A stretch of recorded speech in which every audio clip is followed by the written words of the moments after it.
ఈ Friday box office ముందు queue కడుతున్నాయి చిన్న సినిమాలు. ఇంట్రెస్టింగ్ కంటెంట్తో ఆడియన్స్ని అట్రాక్ట్ చేస్తున్నాయి. అర డజన్కి పైగా సినిమాలు వస్తున్న అందరి అటెన్షన్ మాత్రం Rashmika Mandanna the girl friend cinema మీదే. మరి ఆల్రెడీ థామా మూవీ కలెక్షన్స్తో అదురు కొడుతున్న రష్మిక ది గర్ల్ ఫ్రెండ్ సినిమాతో మరో హిట్ అందుకుంటుందా? ఈ శుక్రవారం 7న థియేటర్స్ లోకి వస్తోంది Rashmika Mandanna the girl friend cinema. Pan India project గా రాహుల్ రవీంద్రన్ డైరెక్ట్ చేసిన ఈ సినిమాలో రష్మికకి జోడీగా దీక్షిత్ శెట్టి నటించారు. గీతా ఆర్ట్స్ బ్యానర్ నుంచి వస్తోన్న సినిమా కావడంతో audience the girl friend cinema మీద మంచి హోప్స్ తోనే ఉన్నారు. అందుకు తగ్గట్లు సినిమా ట్రైలర్, సాంగ్స్ ఎగ్జైట్మెంట్ కలిగించాయి. ముఖ్యంగా రష్మిక క్యారెక్టరైజేషన్ పైనే అంతా క్యూరియాసిటీగా ఉన్నారు. UBA సర్టిఫికెట్ తో 2 గంటల 18 నిమిషాల రన్ టైంతో వస్తోంది the girl friend cinema.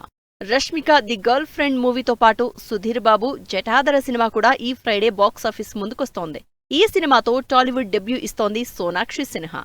Action, adventure, fantasy, mythological elements తో తెరకెక్కిన జటాధరలోని సోనాక్షి ధనపిశాచి క్యారెక్టరైజేషన్ సినిమాపై క్యూరియాసిటీ జనరేట్ చేసింది. తెలుగు, హిందీ భాషల్లో వెంకట్ కళ్యాణ్, అభిషేక్ జైస్వాల్ డైరెక్ట్ చేసిన జటాధర సినిమా ఏ సర్టిఫికెట్ తో ఆడియన్స్ ముందుకొస్తోంది.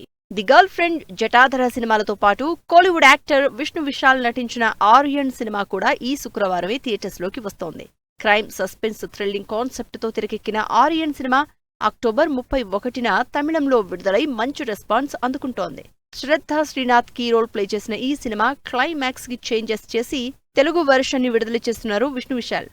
ఈ సినిమాలతో పాటు Thiruveer, the great pre wedding show, ప్రేమిస్తున్నా కూడా ఈ శుక్రవారమే రిలీజ్ అవుతున్నాయి. మరి వీటిలో ఆడియన్స్ ని మెప్పించే సినిమా ఏదవుతుందో వెయిట్ అండ్ సీ.